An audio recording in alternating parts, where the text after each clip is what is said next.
Je vais donner la parole au docteur Diallo Diop, qui est avec nous. Je vais le laisser peut-être. Monsieur Diop, vous voulez vous présenter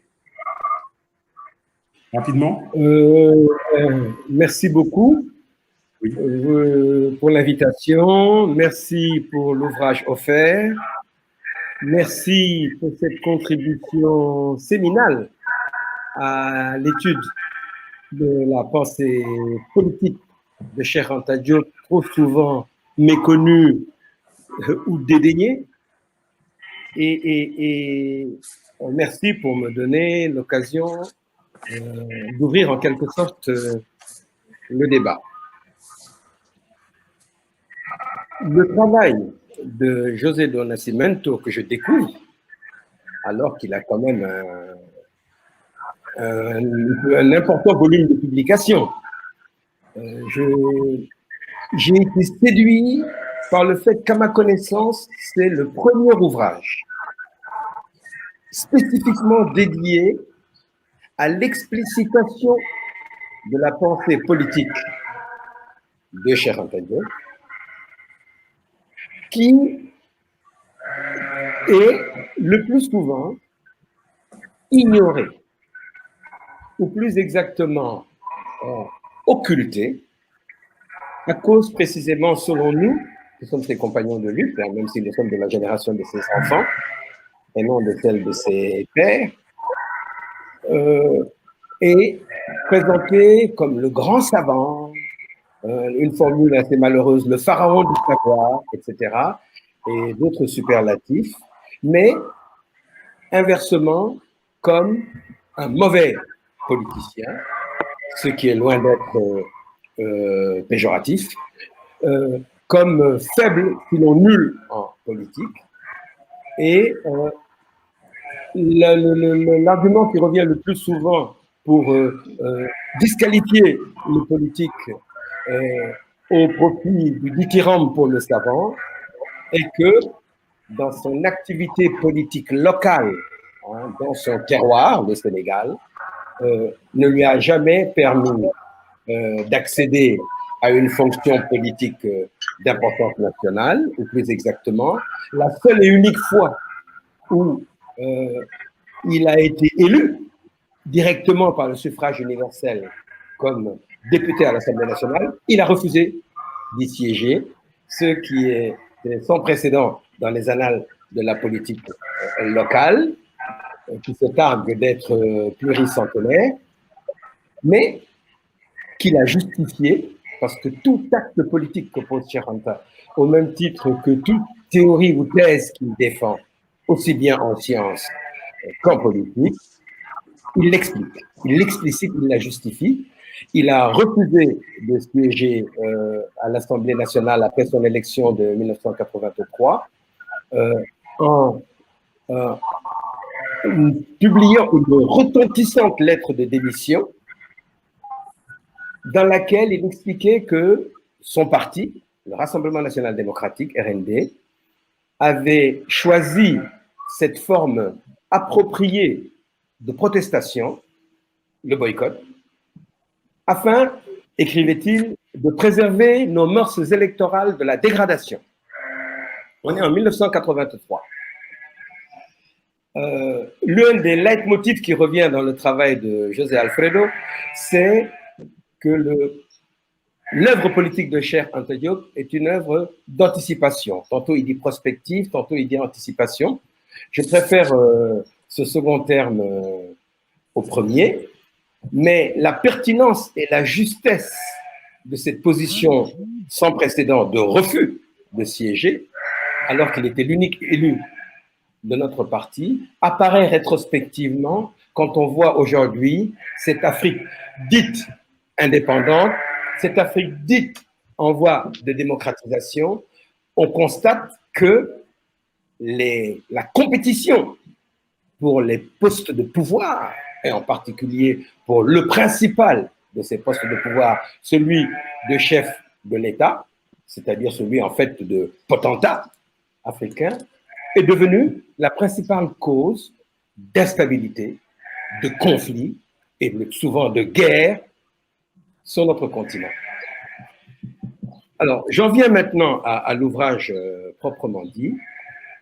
Non seulement c'est une première, mais de surcroît, c'est une présentation franchement didactique, hein, pédagogique, de ce que nous appelons le paradigme africain de Cheikh Anta Diop. Et j'utilise le terme paradigme dans son acception première, celle de Thomas Kuhn dans son ouvrage séminal du début des années 60, intitulé « Structure des révolutions scientifiques ». Eh bien, Cheikh Anta Diop, dans son travail politique, a mis en œuvre et élucidé les linéaments de ce que nous appelons le paradigme scientifique africain, qui est donc, en tant que paradigme scientifique holistique, transversal et surtout réfutable, vérifiable, à soumettre, à vérifier dans les faits par ce que j'appelle la contre-épreuve expérimentale.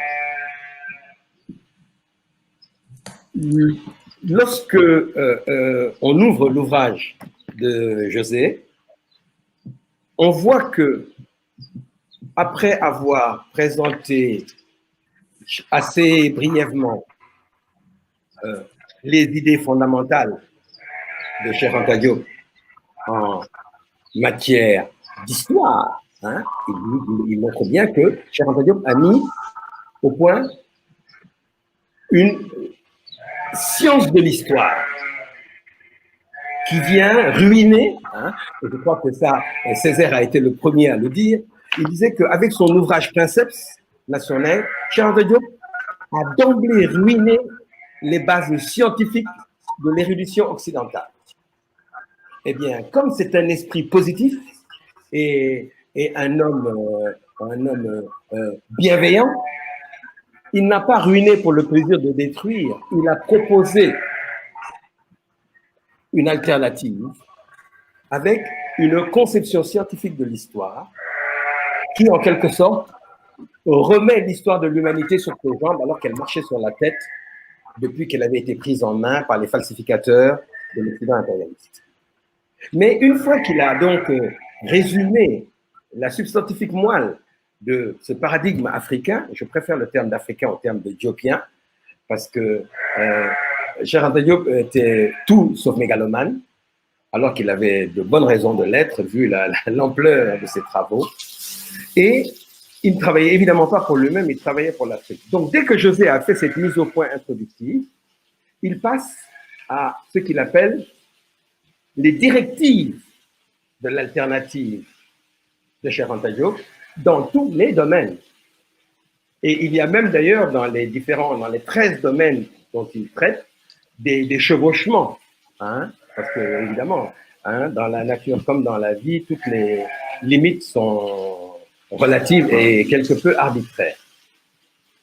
Et donc, un par un, sur ce qu'il appelle les directives stratégiques de Cheikh Anta Diop pour la Renaissance africaine, parce que finalement ça revient à ça, eh bien, il nous donne, texte à l'appui, les bases sur lesquelles Cheikh Anta Diop s'est appuyé pour faire, je préfère le terme, faire des propositions. Le maximum qu'il ait fait, c'est de proposer un plan de reconstruction et de libération économique de l'Afrique. Mais c'est les chefs qui donnent des directives. Les penseurs ne peuvent faire que des suggestions et des propositions. Et c'est ce que Cheikh Anta Diop a fait. Et c'est ce que José Alfredo de Nascimento a ramassé, a synthétisé dans un ouvrage remarquable à tous égards. Et comme nous sommes en famille et qu'on doit se dire la vérité entre nous, mon principal regret est qu'un ouvrage de cette qualité, un ouvrage princeps à sa façon, dans l'élucidation et l'explicitation du paradigme de Cheikh Anta Diop, méritait mieux que l'Harmattan comme éditeur, si vous permettez. Ce ghetto éditorial dans lequel toute la réflexion scientifique africaine, francophone, se trouve enfermée depuis des décennies pour des raisons de commodité, présente plusieurs inconvénients, et pas seulement d'ordre économique. Notre production intellectuelle enrichit un éditeur non africain. Ils sont deux sur la place de Paris, avec Cartala. Mais c'est pareil dans le système du Commonwealth, le système impérial britannique, avec Heinemann pour les romanciers africains, et Heinemann racheté par Houghton Mifflin. Bref, nous travaillons à enrichir les autres, exactement comme notre continent est pillé, hein, et s'appauvrit, se ruine à enrichir le reste du monde avec ses matières premières.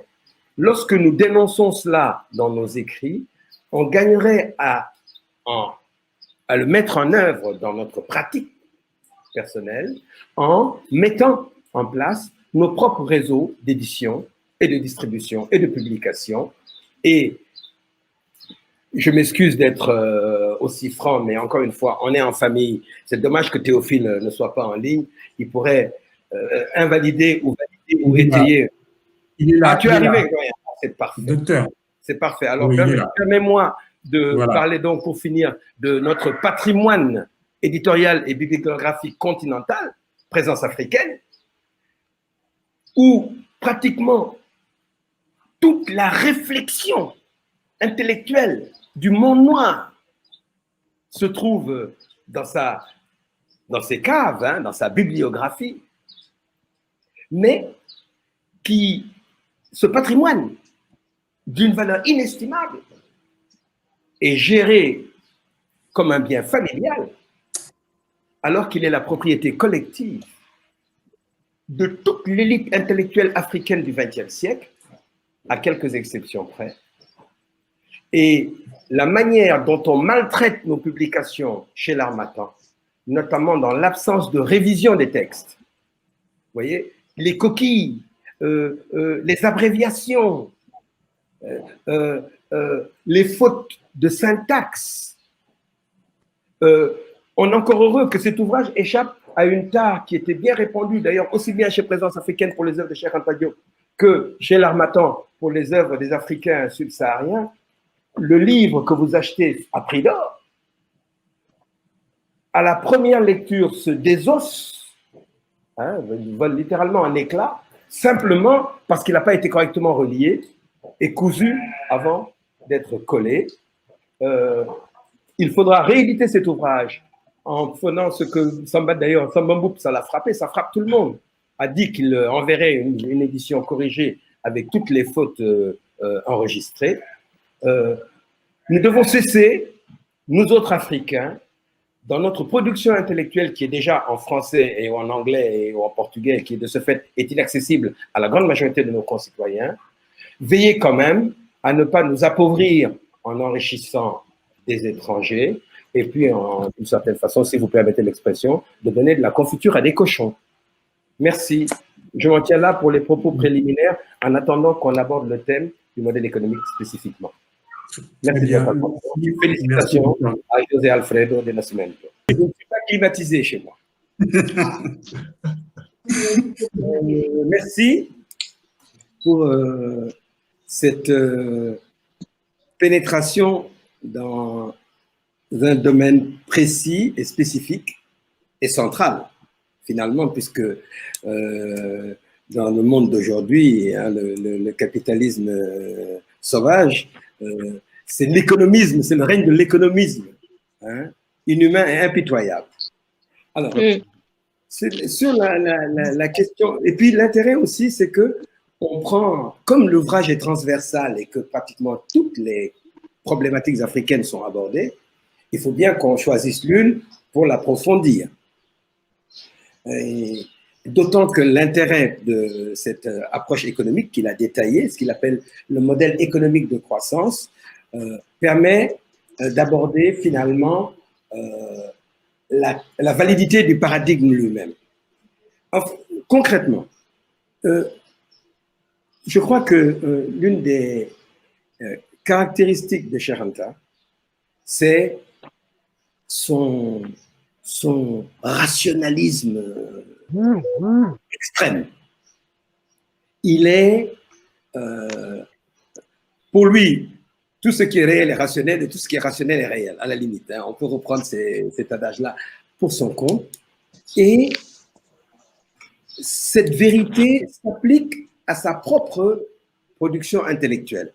Par exemple, lors du symposium, lorsqu'on a levé le veto qui lui interdisait d'enseigner à l'université de Dakar après le départ de Senghor, et que Pathé Diagne, des éditions Sankoré, a organisé le symposium sur l'œuvre de Cheikh Anta Diop en demandant à toute l'intelligentsia locale du campus de venir critiquer les différents aspects de cette œuvre, les différents domaines dont il a eu à traiter. C'était une véritable révélation pour les milliers d'étudiants de l'université de Dakar qui ne savaient pas. Pardon? Non, j'ai dit absolument, j'étais là. Oui, oui, mon épouse aussi l'a découvert à cette occasion-là. Elle dit, mais c'est incroyable. Il y a un bonhomme comme ça qui est là juste derrière notre fac de droit et on ne sait même pas qu'il existe alors qu'il a produit tout ça. Bref, il disait, il y a deux choses que moi j'ai retenues de cette série de présentations, c'est que parlant de son œuvre, il disait, bon, si je devais réécrire Nation Nègre, je ne l'écrirais pas comme je l'ai écrit, ça c'est sûr. Mais je demeure convaincu que dans mes travaux, les bases sont solides et les perspectives sont justes. C'est ce qu'il disait de sa propre œuvre. C'est d'une lucidité remarquable. L'autre chose, c'était une leçon qu'il tirait de son expérience de chercheur. Il nous disait que quand vous vous livrez, vous entreprenez des recherches, dans quelque domaine que ce soit, vous pouvez vous permettre les hypothèses les plus audacieuses. Il ne faut pas brider votre esprit, votre imagination. Vous pouvez tout envisager, formuler toutes les hypothèses. L'essentiel est que, quelle que soit l'hypothèse, une fois posée, une fois formulée, que vous la soumettiez à une vérification expérimentale, une vérification pratique, selon une méthodologie scientifiquement irréprochable. Et il dit que si vous vous astreignez à cette discipline-là, j'ai beaucoup aimé le passage du livre de José sur ce qu'il appelle la discipline de la preuve et de la contre-preuve. Il dit, vous allez faire des découvertes inattendues et qui seront valides parce qu'elles ne seront pas réfutables en l'état actuel des connaissances. Et donc, sur la question de l'économie, n'étant pas économiste, mais ayant la chance de côtoyer des économistes de la génération de la relève et nourris par leur propre travail, évidemment, puisque Cheikh Anta Diop n'est toujours pas enseigné, nourris à la sève séminale de Cheikh Anta Diop, j'ai donné l'abstract de José pour demander un avis technique que je vais vous transmettre tel quel. Mais auparavant, je souhaiterais attirer l'attention de José sur le fait que une entreprise scientifique, didactique, pédagogique d'une telle envergure mérite un débat qui ne soit pas un simple séminaire ou un simple webinaire. Il faudrait qu'il s'adjoigne une équipe pluridisciplinaire pour approfondir chacun des domaines, des 12 ou 15 domaines, il y en a 13 au total, je crois, ou 14 domaines de souveraineté, parce que certains se chevauchent entre le stratégique d'un côté et le géopolitique, le stratégique à la fin et le géopolitique. Je me demande, est-ce qu'on ne pourrait pas les regrouper? Mais bref, qu'on approfondisse l'élaboration, non pas seulement conceptuelle, mais programmatique des propositions de Cheikh Anta Diop dans tous les domaines, y compris le domaine de l'action politique militante. Par exemple, j'en ai parlé avec Bouba incidemment, la question de l'organisation du mouvement de libération africain, de la vraie libération, pas des indépendances bidons dont nous avons hérité. Est-ce que le parafédem est la bonne option? Ça mérite un débat qui ne peut pas se faire en ligne et qui ne peut pas se faire entre 3 ou 4 individus presque choisis au hasard. De même, autre observation, sur la question éducationnelle. Je me demande si, même José lui-même, et pourtant Dieu seul sait qu'il a une connaissance approfondie des travaux de Cheikh Anta, n'est pas victime de l'idéologie dominante.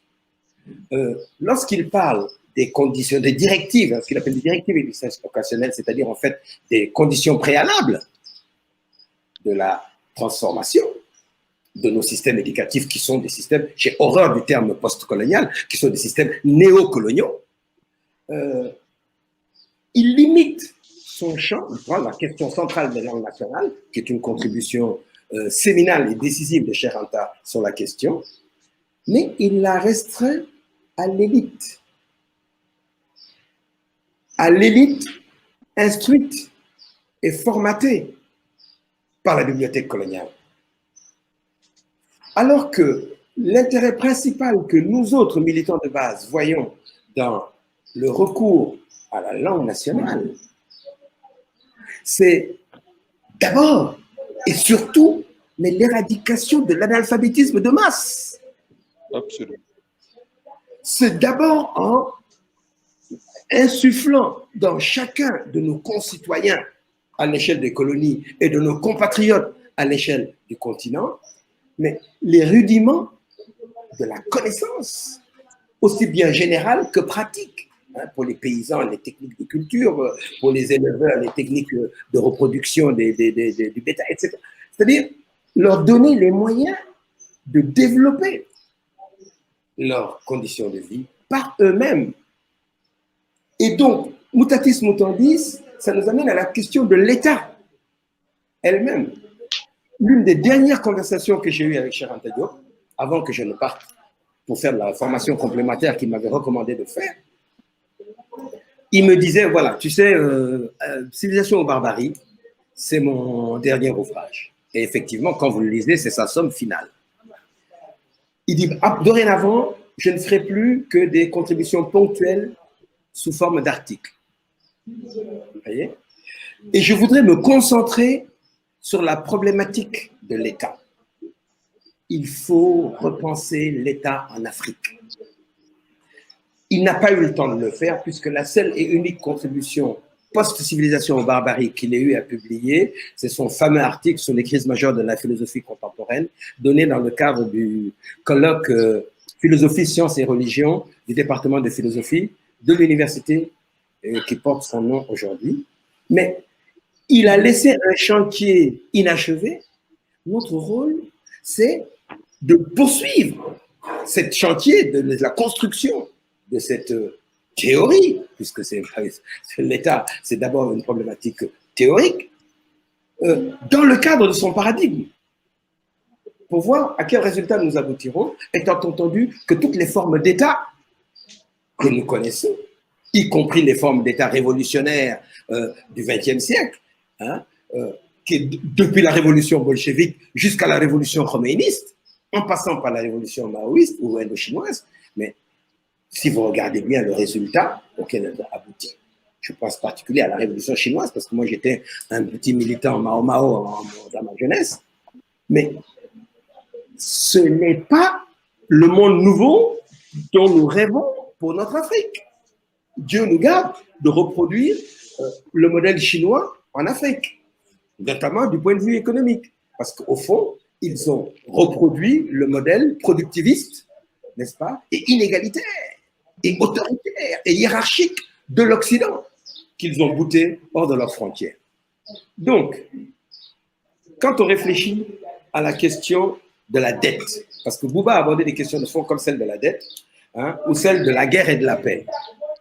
Mais dès que vous posez la question de la dette illégitime et odieuse, mais dans notre histoire, dans notre patrimoine historique, vous devez sortir d'Afrique et prendre une excroissance africaine de la Caraïbe, ce morceau d'Afrique en Amérique, hein, comme disait je ne sais plus quel politicien français, parlant de Saint-Domingue et d'Haïti, il faut poser la question haïtienne, l'expérience de Haïti en matière de dette odieuse.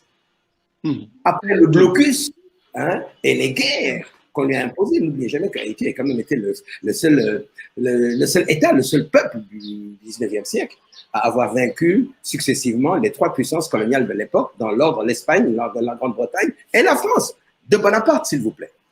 Eh bien, l'histoire d'Haïti, quand vous l'étudiez, vous y trouvez une sorte de répétition générale de notre histoire africaine contemporaine, sous tous les rapports, y compris le rapport intellectuel et scientifique, puisque un des penseurs haïtiens de la question raciale, Anténor Firmin, auquel Awali a fait allusion après Blyden, Anténor Firmin a répondu, a réfuté Gobineau dans le cadre de la Société française d'anthropologie.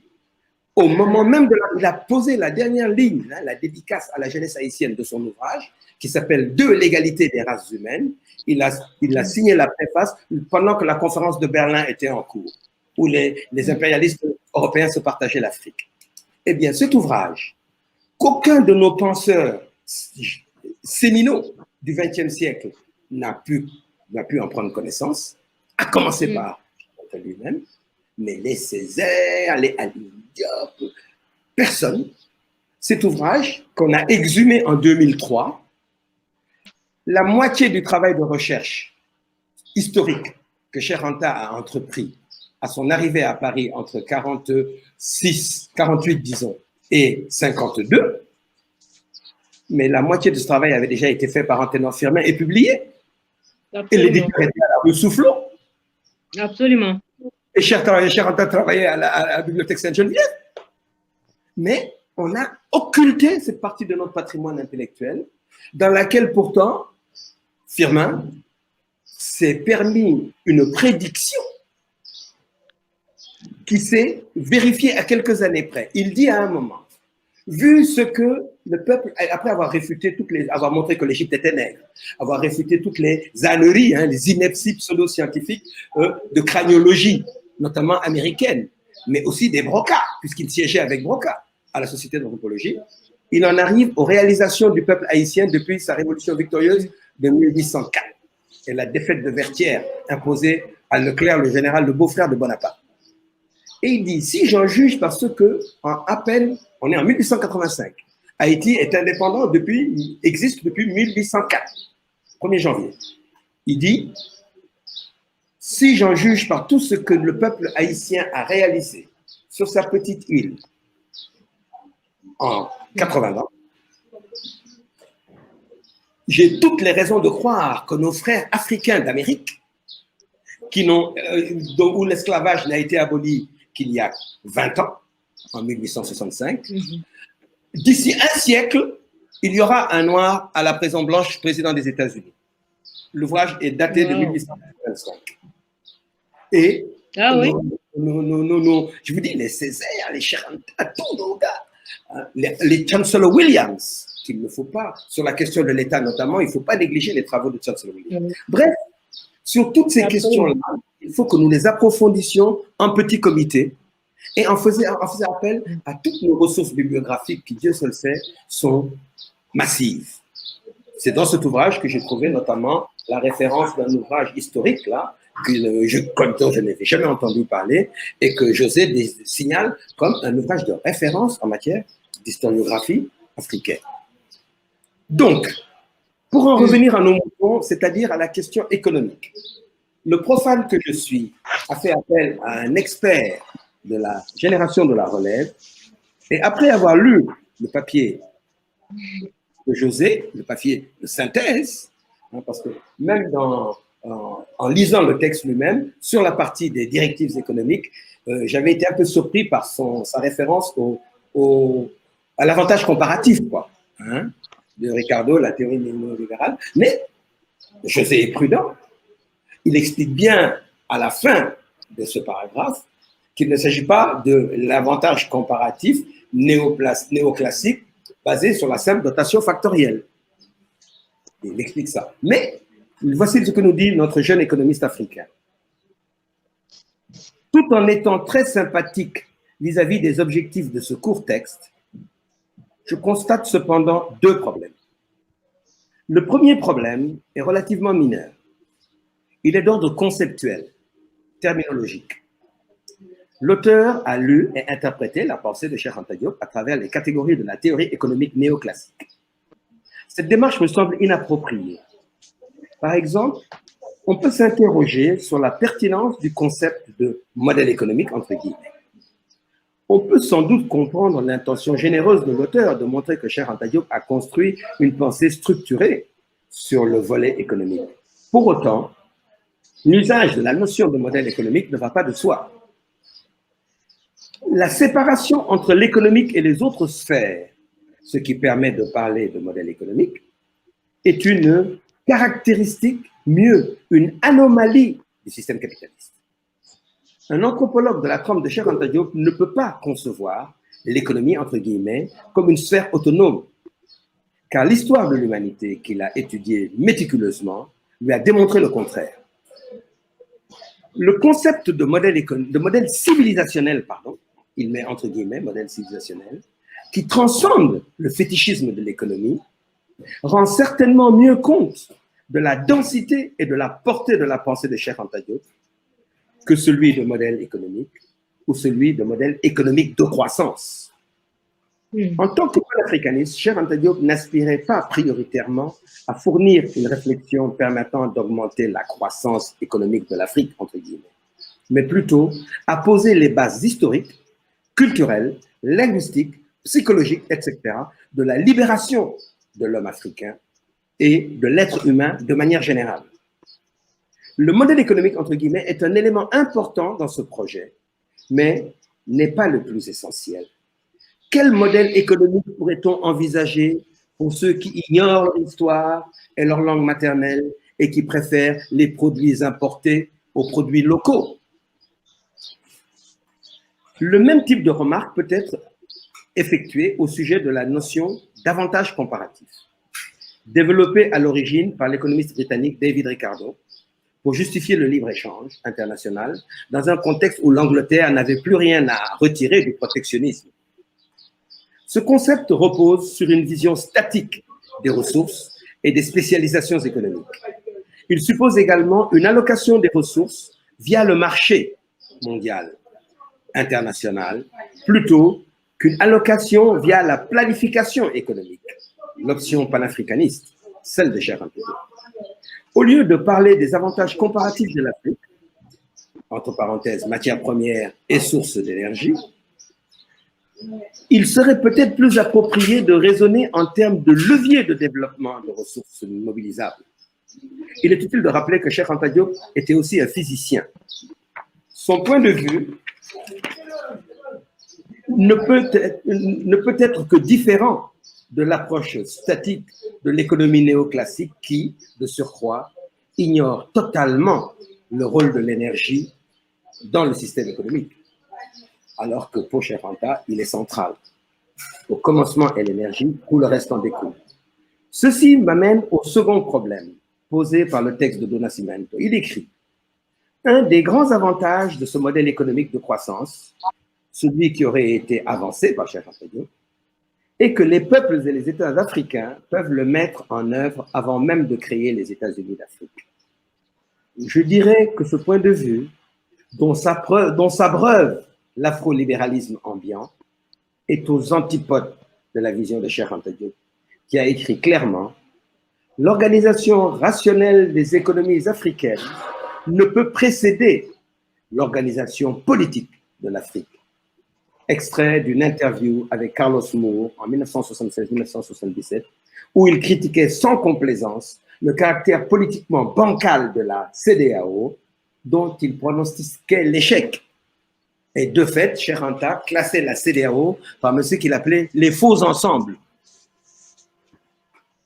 Pour aller vite, il y a 2 raisons au moins pour lesquelles l'État fédéral est un préalable nécessaire pour une intégration continentale poussée, basée sur des spécialisations régionales. Premièrement, sans un niveau de centralisation, je m'excuse, je n'ai pas mes lunettes, sans un niveau de centralisation relativement élevé, nous n'aurons pas un marché continental intégré, mais des marchés nationaux plus ou moins décloisonnés et soumis à la logique des entreprises monopolistes. Il y a un parasite vocal, parasite sonore. Fermez votre micro, Madame Lee, s'il vous plaît. Excusez. Elle a fini. Elle a terminé de parler. J'ai fini. Si je suis un peu long, je m'en excuse.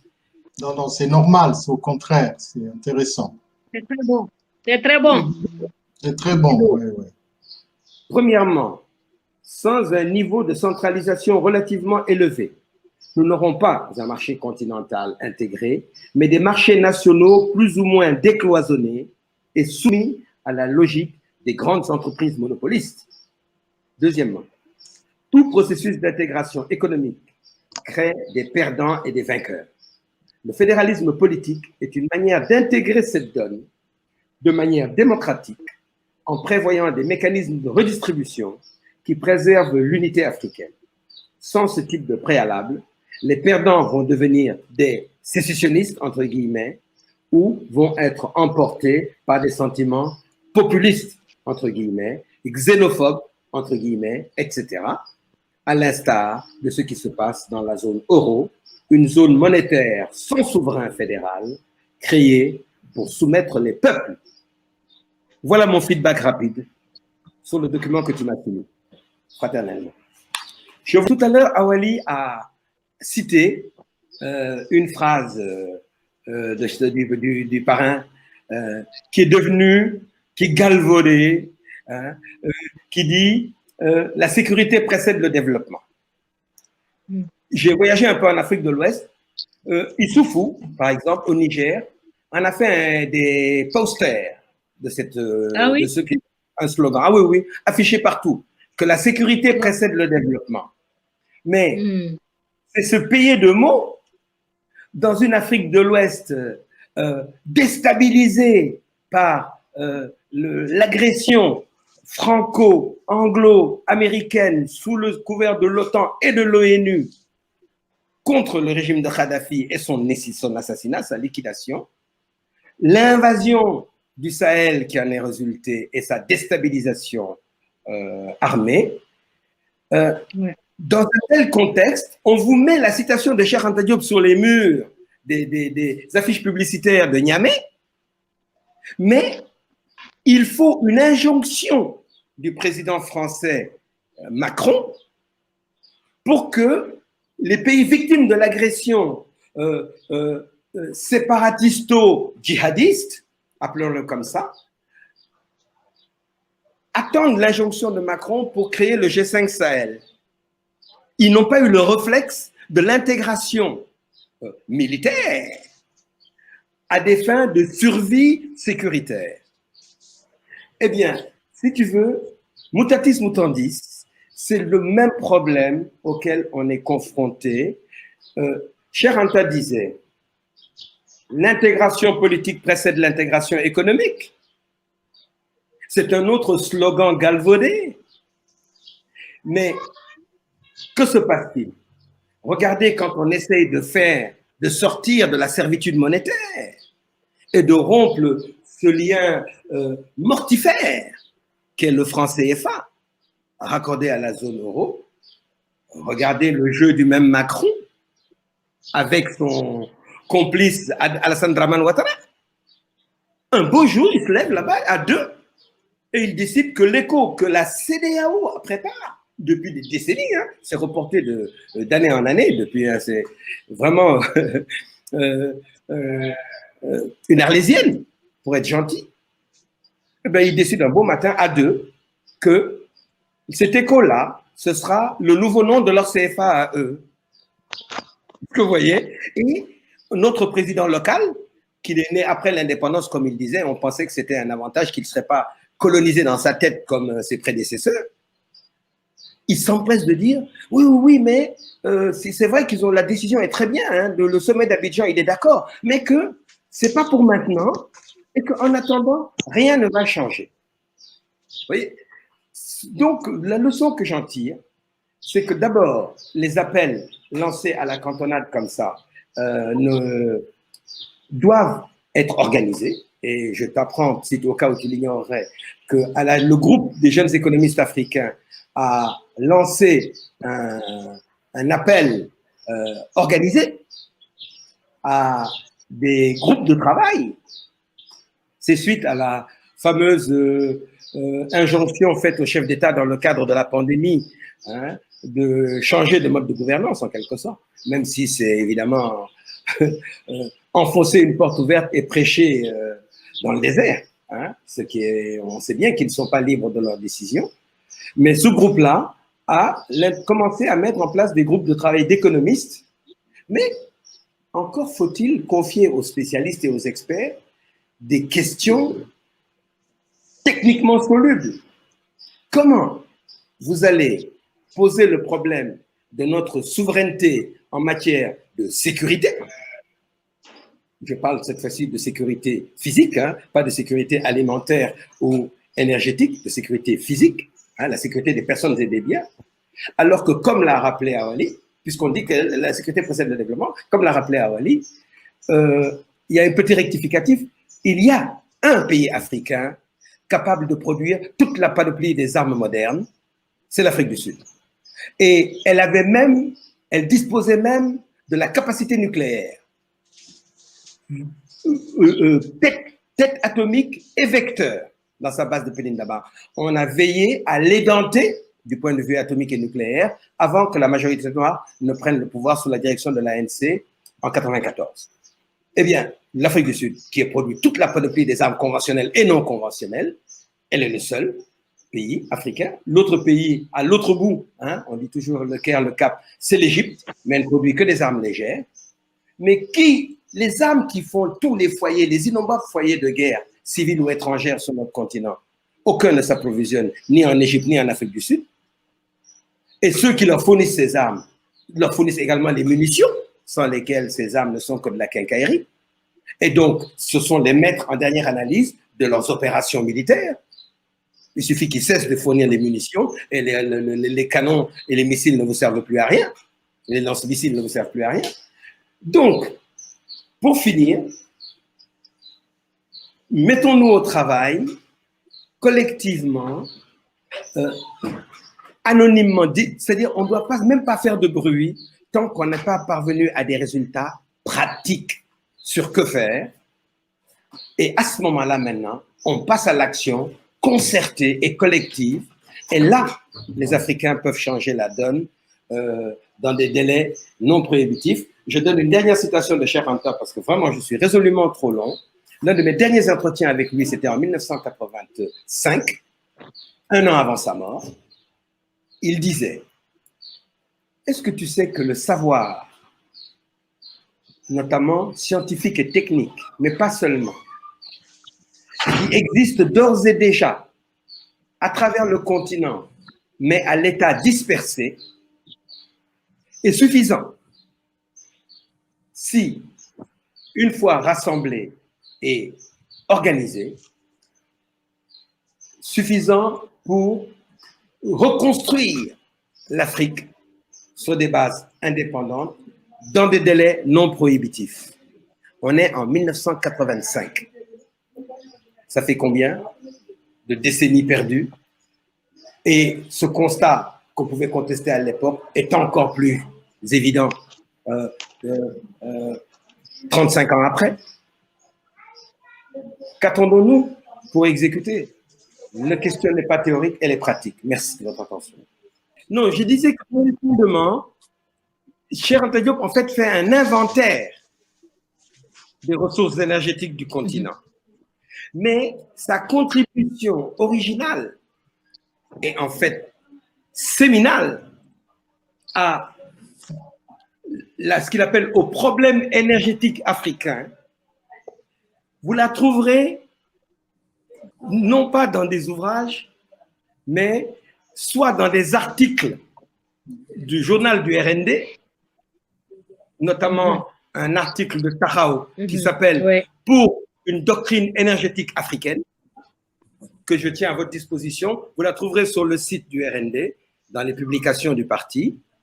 Mais surtout, un texte absolument époustouflant, qui est sa dernière conférence publique à l'université Lumumbashi à Kinshasa, dans laquelle il commence en disant projetons-nous dans le proche avenir et examinons, envisageons l'aspect, la figure de l'Afrique du point de vue énergétique dans les années 2015-2020. Et ce texte est tombé entre mes mains en 2020.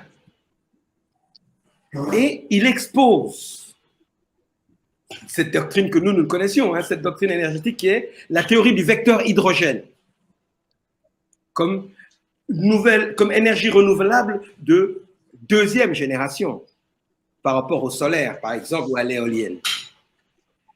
Et quand vous lisez ce texte, vous comprenez pourquoi à la fin de ces conférences publiques en Afrique, il avait droit non pas à une standing ovation, mais d'être porté en triomphe sur les épaules des étudiants qui exultaient littéralement. Il venait de leur entrouvrir.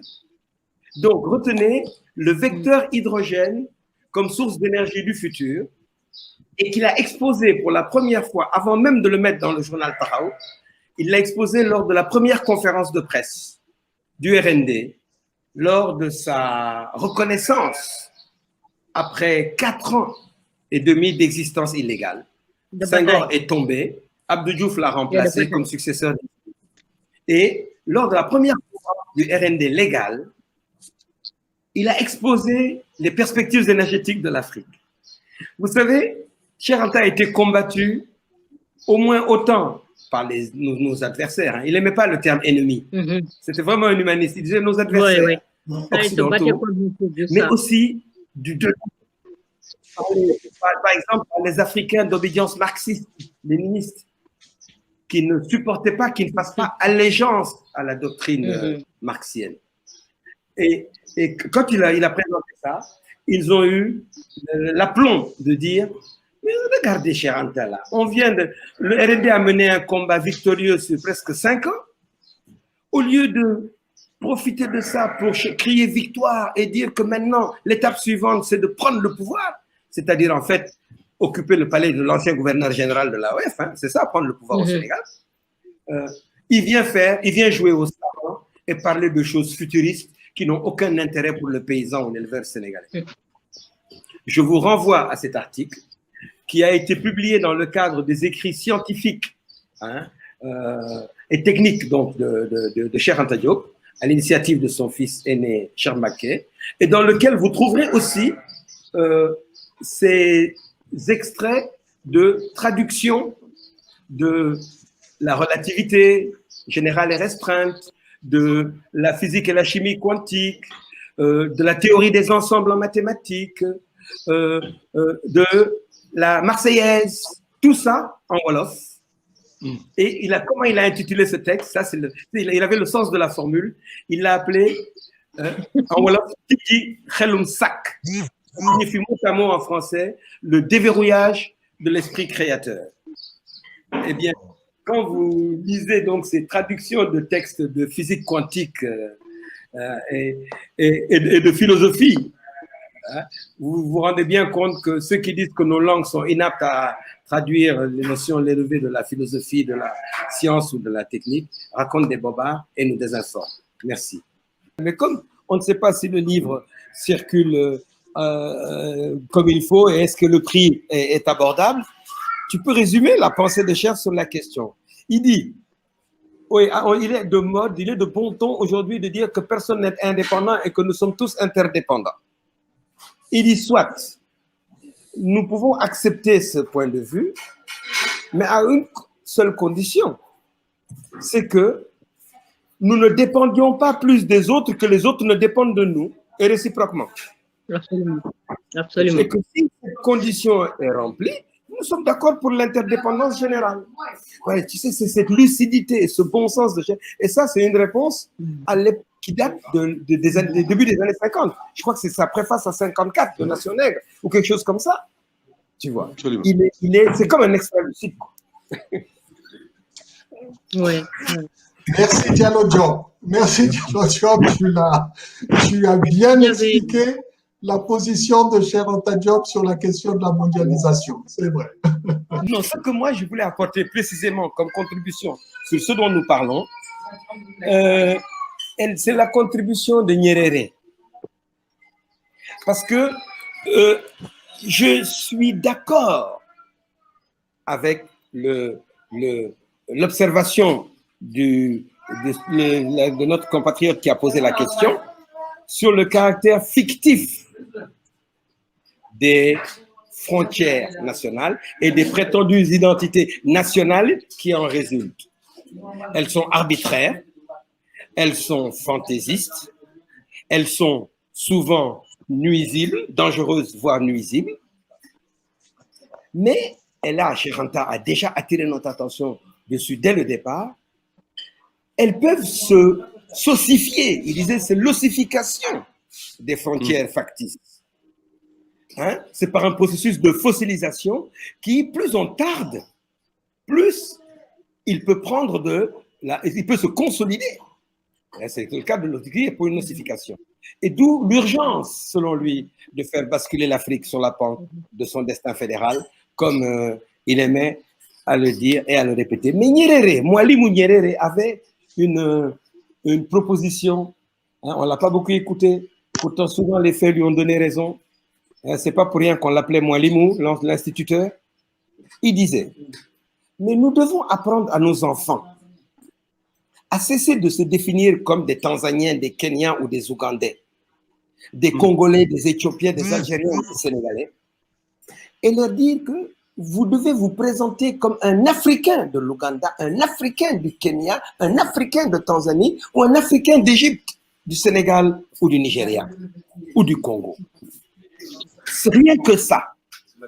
Dans la pédagogie, tu vois, et l'instruction de base élémentaire de nos enfants et de leurs petits-enfants, autant où Nyerere le disait, aurait déjà freiné, sinon anéanti ce processus de dosification des frontières qui est une plus grande menace.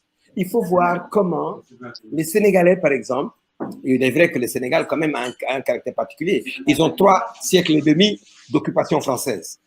Alors que la Guinée, quand elle a pris son indépendance en seul contre tous en 58, n'avait que exactement 58 ans d'occupation, même pas 60 ans.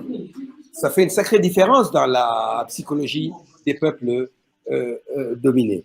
Mais au Sénégal, il y a ce que j'appelle l'exceptionnalisme sénégalais, là, auquel je ne crois évidemment pas plus que je ne crois à l'exceptionnalisme sud-africain ou nigérian. Il n'y a pas d'exception en Afrique. Nous sommes tous logés à la même enseigne.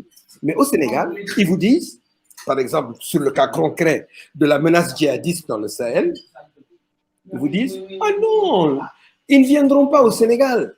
J'ai dit, tiens donc, et pour quelle raison? Il dit, mais parce que nous avons nos saints hommes là, hein, nos khalifes historiques de Touba, de Tiwawan, n'est-ce pas? Oui, il y a Seigne Bamba, il y a Seigne Malik et un troisième, j'oublie le nom, les Layen ou les Ndiassan. Je lui ai dit, mais. Mais là, c'est les Layen. Mais ma soeur, les 333 saints enterrés à Tombouctou ont-ils sauvé le Mali? Exactement. Comment on peut. Alors, des aberrations comme ça, on ne peut les mettre que c'est parce que le propos est franchement délirant, on ne peut le mettre que sur le compte de l'ignorance. Finalement, c'est l'ignorance et la désinformation qui peut amener des gens à croire que les prières de nos illustres chefs religieux vont nous préserver du plan de recolonisation armée du continent qui est en cours. Tu vois. Donc, la question est pertinente et la réponse est, encore une fois, chez les anciens. Cheikh Anta et Mwalimu Nyerere. Merci. Allez-y. Merci tout le monde pour l'occasion offerte de discuter ensemble de nos vrais problèmes et entre nous. Et c'est une opportunité suffisamment rare pour qu'on s'en félicite et que je vous en remercie. Et toutes mes excuses pour ma tendance à être bavard. Mais je trouve que sur Cheikh Anta, je suis intarissable, mais c'est bien l'un des rares domaines où je parle beaucoup. La plupart du temps, je n'ai rien à dire sur le reste. Merci à tous et bonne continuation. Et j'attends impatiemment de rencontrer José do Nascimento pour lui dire en tête-à-tête le détail de mes observations et de mes notes sur son travail. Merci. Merci à vous, docteur.